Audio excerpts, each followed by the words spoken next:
Sagkaonon gud ini. Wala ka mo dito extra nga bananakyo. Good morning po ta. Good morning. So welcome to Petrolio Elementary School. Good morning mga Inday. So man, say hi mo, hi.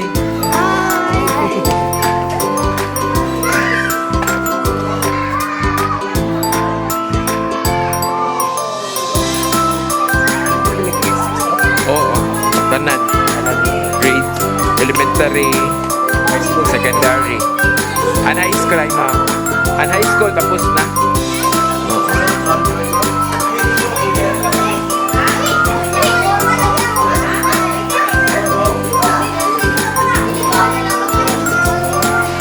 Sige, usapa niyo, usapa. Ada pinakagwapa oh.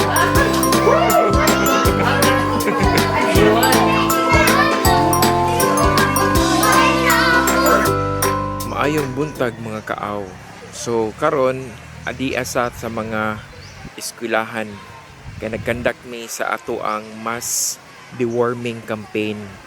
Usa ka programa gikan sa Department of Health in partnership para sa implementation ang RHU Kalubian. So unsa maning bitok or parasitic infection?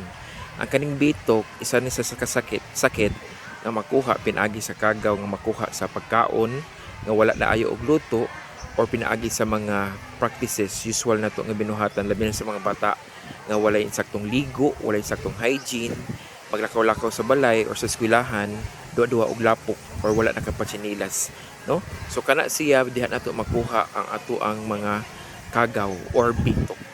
So unsa maning school-based deworming?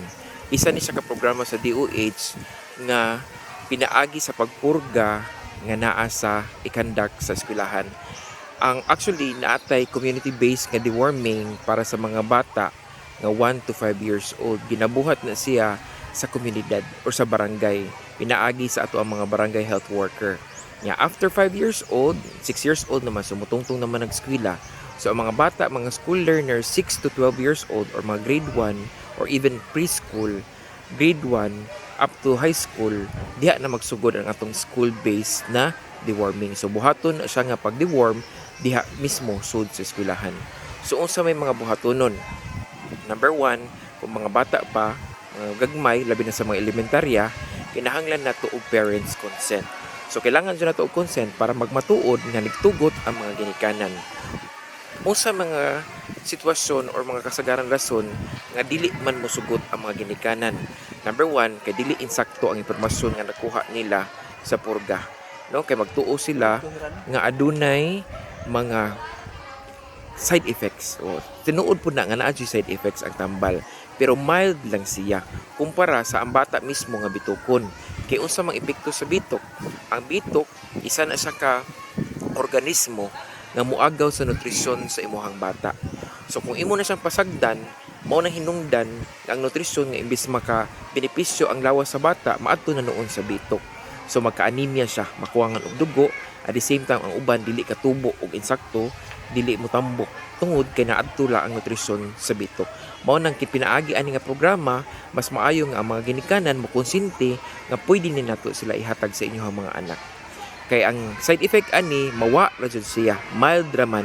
Ya binuhatan na ni siya gikan pa sa 1-year-old ang imong bata, makadawat na sud sa usa ka tuig kaduha ka beses ta magpurga kay every 6 months man siya nga pagpurga.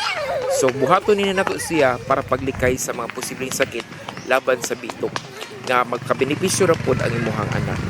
Mas maayo makonsinti mo kay anyway kani siya nga programa dugay naman ni sa natong gibuhat. At the same time pod mild lang ang side effect niya. Nya kani po nga tambal dali ra ni siya. Dili ra ni siya tunlon pero kung kakayag tulon pwede ra. Pwede ra sad siya usapon, no? So human ana imnan nagdagdag tubig para at least dili magsuka-suka or maibanan ang aftertaste. Or pwede po gani nga imnon ni siya human kaon para dili mo sakit ang tiyan. So mas importante nga malikayan nato ang bitok nga dili magbitok ang bata kumpara sa gibitok na siya kay mas lisod na hinuon para sa iyang komplikasyon. Okay? So maura na unta unta mo participate ta ani nga programa para pud sa kalambuan sa ato ang komunidad o proteksyon sa ato ang mga kabataan. Daghan salamat.